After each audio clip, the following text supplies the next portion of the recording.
Shalom. Cette semaine, nous lisons la paracha de Haye Sarah. Haye Sarah, la vie de Sarah, c'est la paracha qui commence par le décès de Sarah. Rashi Akadosh de poser la question. Pourquoi est-ce que cette paracha succède immédiatement à la paracha de la Hakeda, de la ligature d'Yitzhak?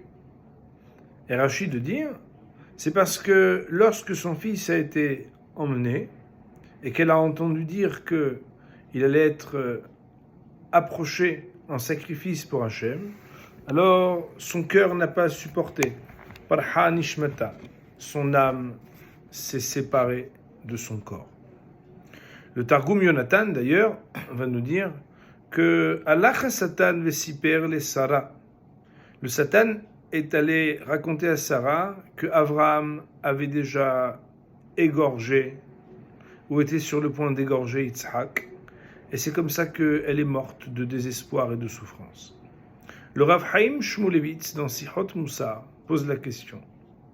Pourquoi est-ce que Sarah, qui était pourtant connue pour être au-dessus du niveau d'Abraham dans la prophétie, donc une personne qui était très élevée spirituellement, pourquoi n'a-t-elle pas supporté le choc émotionnel, alors qu'Abraham, quant à lui, a pu le supporter et surmonter cette épreuve, rester vivant malgré le fait de penser à égorger son fils?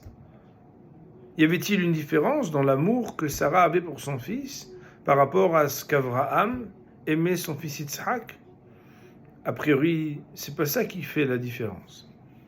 Et la réponse, c'est que dans le texte de la Hakeda, dans le texte où Akadosh Baruch Hu ordonne à Avraham Avinu d'aller prendre son fils et le mettre sur le misbéach, le texte est progressif. Il est marqué Kahna et bincha yehidecha asher afta et Yitzhak. Au lieu d'aller directement dire prends donc ton fils Yitzhak et approche-le sur l'autel, on le fait de manière progressive. Progressive, eh bien, ce texte, c'est le sujet de l'annonce. Pourquoi? Hachamim vont dire que lorsqu'Hachem lui a dit bincha ton fils, Avraham Avinu a commencé à se dire ah, un fils à sacrifier, mais j'ai deux fils. Et dans un échange du Midrash, Abraham dirait à Hachem, mais voilà que j'ai deux fils, lequel des deux demandes-tu? Alors il lui a dit, Etihidecha, ton fils unique.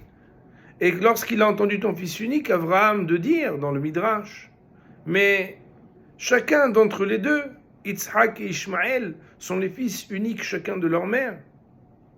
Alors, il lui a dit, Asher Avta, celui que tu aimes.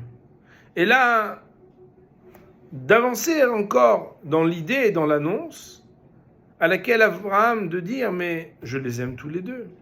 Et c'est alors qu'Akadosh Baruch Hu, dans le verset, la progression des mots et Yitzhak, je parle d'Yitzhak et pas de quelqu'un d'autre, eh bien, Abraham va prendre Yitzhak pour faire la ligature et surmonter cette épreuve tellement grande.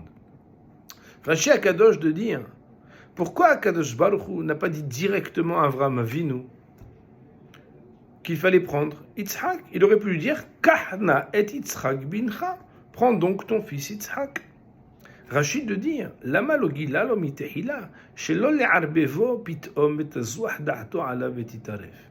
Parce qu'une annonce qui aurait été subite, trop brute et directe, aurait pu faire perdre la tête, l'esprit à Avraham Avinu. De là, le Rav Chaim Shmulevitz nous apprend une idée exceptionnelle.